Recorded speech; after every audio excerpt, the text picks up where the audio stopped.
হাজার বছর আগের থেকে, হাজার হাজার বছর আগের থেকে মাথায় গর্ত হয়ে আছে।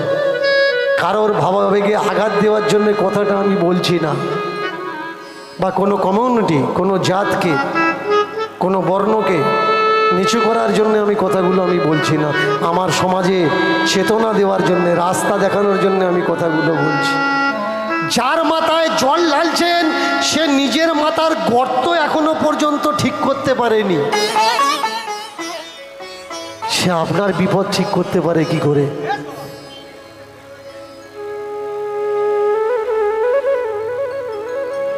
কখনো বিচার করবেন।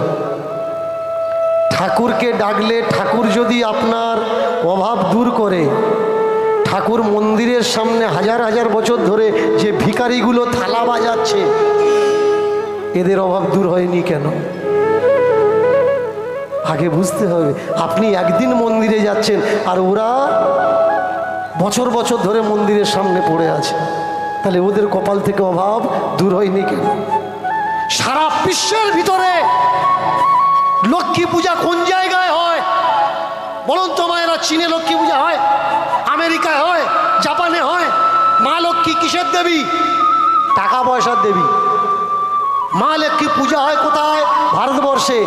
সে খেতে পায় কোথায়? ভারত আছে তাই মা লক্ষ্মী খেতে পাচ্ছে, ভারত না থাকলে মা লক্ষ্মী খেতে পারত না। আরে লক্ষ্মী ভারতের খাচ্ছে আর টাকা দিচ্ছে কাদের?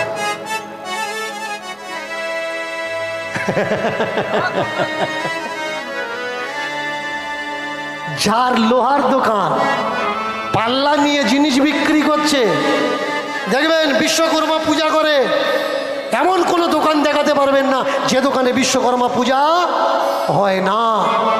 তাহলে বলুন তো, টেকনোলজির দেবতাকে বিশ্বকর্মা, তাকে পূজা দেওয়া হয় কোথায়? ভারতবর্ষে। প্রসাদ খায় কোত্থেকে? ভারতের লোকের হাত থেকে। আর টেকনোলজি দিল কাদের? চীনের, জাপানের, তাইওয়ানের। আপনার খেলো আর টেকনোলজি ওদের দিয়ে দিল। কখনো বিচার করেছেন যে দেবী দেবতা এরা চায় কি? এরা চায় তোমরা মাইগ্রেট হও, বিকাশ করো, বিকাশ হও। কিন্তু তোমাকে দেওয়া হলো কি? তোমাকে দেওয়া হলো অন্ধকারের ধোঁয়া। ধোঁয়ায় ঘুরে মরো। ওই কলুর বলদের মতো চোখ বেঁধে আমাদেরকে ঘোরানো হচ্ছে আর আমরা ঘুরছি, চোখের পট্টি খুলে কেউ দেখছি না। তোমাকে বলা হলো